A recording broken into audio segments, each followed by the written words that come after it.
So may nag-message sa atin dito guys, sabi niya sa akin, taga Texas siya. Boss, magkano ba kinikita nyo dyan sa paglilift dyan sa Vegas? Kasi dun siya sa Texas, naglilift din siya. So, depende kung anong araw. Yung kinikita namin dito, nakadepende kasi sa ano eh. Nakadepende sa araw. So, for example, Lunes, yung busy dito, Lunes, Webes, Biyernes, Sabado, Linggo. So yung Martes tsaka Miyerkules medyo mahina yan. So depende rin, yung busy kasi minsan meron din busy na malakas. Meron din sa araw na yun mahina. So nakadepende pa rin po sa ano sa araw. Pero mostly yung Lunes tapos Webes hanggang Linggo medyo may kalakasan. So lalo na pag may mga convention dito, may mga event, medyo malakas. So yung Martes tsaka yung Miyerkules naman kung naka ang tawag doon, nakatuon siya sa nakatuon sa Tagalog. O hindi ako marunong sa kung na ano talaga siya, yung Martes na nandun yung event sa Martes tsaka Miyerkules, nakatuon na. Bisaya kasi. Ayun, medyo din, lalakas din. Pero mostly pag regular na araw, pakina natawa ako sa nakatuon. So pag regular na araw, mahina talaga yung Martes tsaka Miyerkules. So minsan kumikita kami dito ng 300 mahigit sa araw. Actually, depende naman yan kung anong sasakyan mo eh. Sa akin, nagpalit ako, nag-start ako sa kotse, sa sedan, tapos nagpalit ako ng XL kasi iniinganyo ako dito ng mga Pilipino na palitan mo na yung sasakyan mo kasi mas maganda yung XL naman yung kitaan, lalo na pag dito, pag busy. Iba naman kasi yung bayad sa XL tsaka sa sedan sa regular. So, yung regular, marami kang pasahero pero ang liliit. $4, $5, $6, ganun. Tapos ang lalayo pa ng tiran mo. So, sa XL naman, halos doble yung katumbas niya tsaka malapit lang. So, kaya nung ilang buwan ako, 2 buwan lang yata nagamit ko sa ko nun sa tawag dun sa sedan ko, tapos nagpalit na ako ng XL ng Highlander. So kumikita kami dito 300, mababa na siguro yung 250 isang araw. So Martes, Miyerkules naman maka 150 ka o 200, okay na yun, di ba? So ito, pakita ko sa iyo kung magkano yung kinita ko last week, kahapon Linggo. Medyo mahina, nasa nasa 1.4 lang mahigit yung kinita ko simula. Eto, pakita ko na lang dyan kasi dito to. So yung kinita ko simula May 6 hanggang May 12, nasa 1.473. Ayan makikita ba? Medyo 1.473. So ilagay ko na lang dyan sa may picture naman ako dito. So 1.473 yung kinita ko. Mahina kasi, may days kasi na mahina, tsaka hindi na ako nagbiyahe. So example, kahapon kumita ako ng 325. Linggo, ayan, Linggo, hindi ko makita kung nasa ba to, pero ilagay ko lang dyan sa example, Linggo 325. Tapos nung Sabado, ito yung mahina talaga, 4 hours $89 lang. Ayan nyo ba, makita nyo?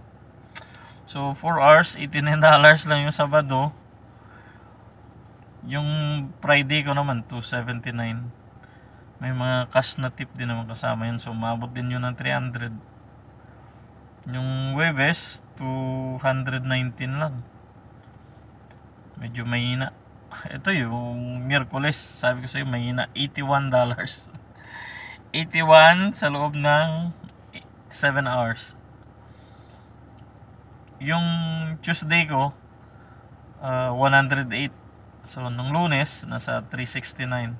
So, all in all, kumita tayo ng 1.4, may 6 to 12. So, minus mo dyan yung 200 kasi nagpalit ako ng gulong, naplatan ako. So, nasira yung gulong niya, pinalitan ko ng bago, $200. So, plus gas na 120 sa 1 week. Palagay mo na lang, 120 kasi matipid naman to. Minsan nasa $15 lang yung kinakain. So, naka-save din ako ng 1.1. So, yung goal ko within 1 week, at least kumita ako ng 1,000 within 1 week. So, pag lumampas, edi masaya. So, nung nakaraan, nung mga previous na week ko, yun yung maganda kasi kumita ako doon ng sunod-sunod na tag 2,000 kinita ako nung tatlong sunod-sunod na week na kumita ako ng 2,000. So ngayong week lang naman yung mahina. So yun lang.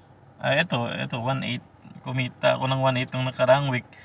So plus sa cash nito na binigay ng tao, nasa may kita ko 200 sa cash sa tip lang yun. Kasi may may mga nagbigay sa akin ng cash. So ito naman, April 22 to 28, nasa 1.6. So umabot din to ng megit 2,000 kasi ito yung time na may Pilipino akong may nagkontrata sa akin na Pilipino. So 3 days sila dito, pinag-drive ko sila kung saan sila gusto, tapos may natiran silang kasal. Kasi shout out nga pala kay Ma'am Arlene, ewan ko kung anong apelyido ni Ma'am Arlene. Si Ma'am Arlene yung yung Pilipino na yun, Pilipina from Juneau, Alaska. So siya yung na-drive, nagkontrata sa akin nung itong week na to, nung April 22 to 28, kasi may kasal yung friend nila. So dito nagpakasal. Actually nandun malayo dito. So ako na yung nagkataon na pasahero ko siya sa airport, tapos sa Pilipina. Ayun, sabi niya sa akin na pwede ka bang kontratahin na lang kasi malaki naman sasakyan mo, kasi may atinan kaming kasal ganito. So may kasama siyang yung kanyang friend na babae tsaka yung kanyang pamangkin. So all in all, kumita ako sa kanila ng 450 kasi may dalawa pa silang kasama na Pilipino na inatid ko sa airport, binigyan ako ng $50. So yung galing naman dun sa inatiran ko sa kanila sa sa kasal, binigyan nila ako ng 135. So meron pa yung mga labas-labas nila dito, yung bayad nila $50 para labas nila kung saan sila kakain. So atid ko sila tsaka susunduin. So umabot din to ng ng mahigit 2,000 kasi nasa 400 mahigit yung mga cash tip ko nung nakaraan. Eto 1.7, mahigit din to 2,000 kasi yung 1.7 nito may mga cash tip din ako iba naman kasi yung cash tip, minsan magka-cash tip ka lalo na pag pag naghatid ka guys sa mga dispensary, yung mga bibilan ng mga marijuana dito, may may $20. So so maghatid ka dun sa bibilihan ng liquor na mainumin, $25. So ayun, sunod-sunod na kumita ako ng 2,000. Kaya eto, ilang na yun, apat na beses pala kumita ako ng mahigit 2,000. Ayan 2,165. So ito naman from April 8 to 14. So yung April na buwan, halos magkasunod, 2,000 yung kinita ko dun. Ito wala na, yung April 1 to 7. April 1 to 7 pala, nasa 1.1 lang ako, 1.163. So nasa 1.3 din to kasi may cash tip din to So ayun lang yung kinita ko within April, yung April na yun, sunod-sunod na 3 weeks na may 2,000. Tapos yung May, katapusan ba? Yung start ng May, kumita ako ng 1/4. So, sana makarami tayo ngayong week kasi nga may gaganapin dito na EDC. Yung electric, anong matawag dun? EDC, yung parang festival, 3 days yun. So, nakita ko dun sa post sa Facebook. Nasa may 500,000 na tao yung dadalo dito. Ito, Electric Daisy Carnival. Ito. Ilagay ko lang dyan sa video natin. So, over 520,000 yung pupunta dito, sabi sa Facebook. So, sabi ng kasamahan ko na Pilipino, hindi lang yan 500,000, aabot yan ng milyon. So, ito, Electric Daisy Carnival 2024 begins on Friday. So, simula sa Friday, Lunes ngayon. So, Miyerkules, datingan na yung mga tao dito. Sigurado, busy na yung airport nun. Kasi, 520,000 ba naman? Aabot pa yan ng 1 million, sabi niya. So, at the Las Vegas Motor Speedway. So, nandun yun sa north, malayo dito. Yun yung kagandaan kasi pag daming flashing, lalo na Uber, mas maganda yung Uber, malaki yung flashing kaysa sa Lyft. So, from 96 countries are expected to attend, making it the largest electronic dance music festival in North America. So, pala to, electronic dance. So, second largest in the history of the world. Yun yung sabi sa Facebook to. So, i-post ko na lang yan, lagay ko na lang din. So, sana this week makarami tayo. So, yun lang po yung yung sagot ko sa iyo. Pero hindi lahat dito maganda. Nakitaan, yun lang, kumikita din kami ng usually basta Excel, kumikita kami ng pag okay yung okay yung tao,